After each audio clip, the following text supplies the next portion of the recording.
So, your child has a diagnosis. Now what? If you're a parent asking that question, especially when it comes to school, you are absolutely in the right place. Today, we're going to break down that whole confusing journey, from getting a doctor's report to actually getting support for your child in the classroom. Look, it can totally feel like you've been handed a map written in a language you don't understand. But trust me, you're not alone. Understanding how this all works is the real key to becoming your child's best advocate, and that's what we're going to do. We'll walk through it step by step. All right, let's dive right in. When you're talking about public schools, there are really two main roads you can go down to get formal support for your child. They're called IEPs and 504 plans. Okay, so what's the difference? Well, think of it like this. An IEP, which stands for Individualized Education Program, can actually change how your child is taught. It's about specialized instruction. A 504 plan is all about access. It doesn't change the curriculum, but it removes barriers.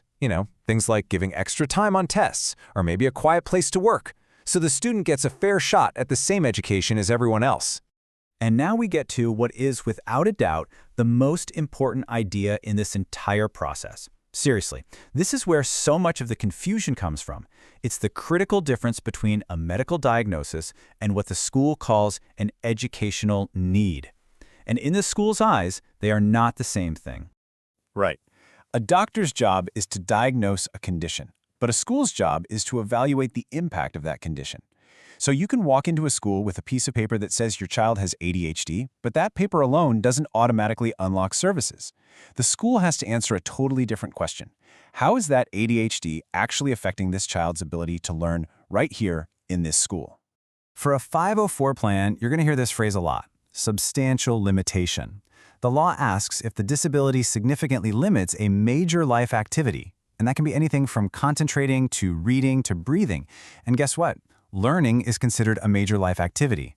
So the team has to figure out, does this condition create a real, significant barrier to this student's learning? Now, for an IEP, the rules get even more specific. They all come from a really powerful federal law called the Individuals with Disabilities Education Act, or IDEA for short. This law is basically the rulebook for all of special education in the United States. And IDEA has this very specific two-part test. First, the child's disability has to fit into one of 13 categories that the law spells out. But, and this is a huge but, that's not enough. Part 2 is the real kicker. Because of that disability, the student has to need specially designed instruction just to make progress in school. The list of conditions that might qualify is pretty long, right? It covers everything from autism to learning disabilities. But I'm going to sound like a broken record here because it's so important. The school isn't just checking a box next to a diagnosis. They are always asking, what is the impact on this child in this classroom?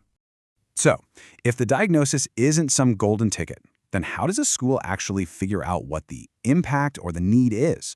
Well, that happens through a really important and formal process called the full evaluation.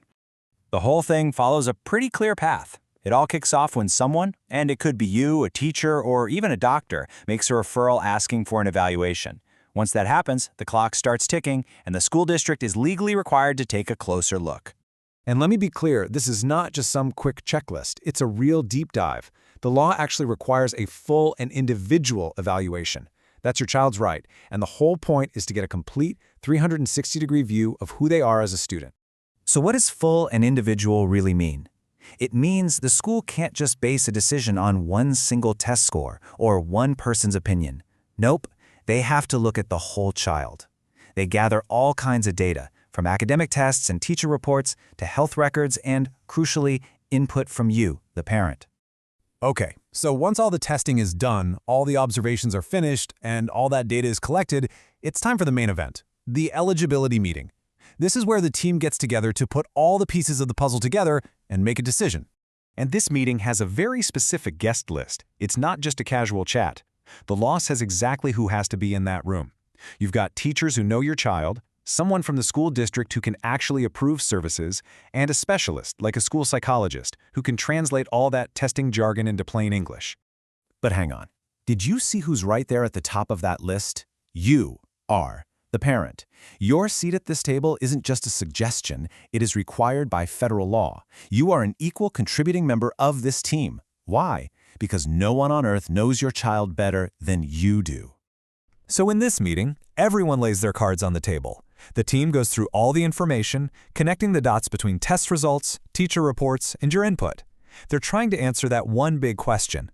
Does this child meet the legal criteria we talked about, that substantial limitation for a 504, or the two-part test for an IEP?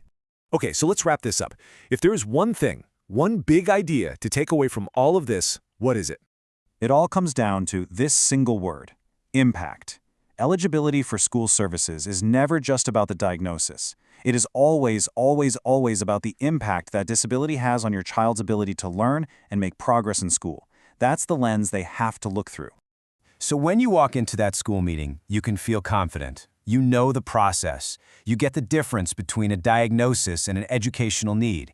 And you know your role as an equal partner on the team. That knowledge, that's what transforms you from a worried parent into your child's most powerful and effective advocate.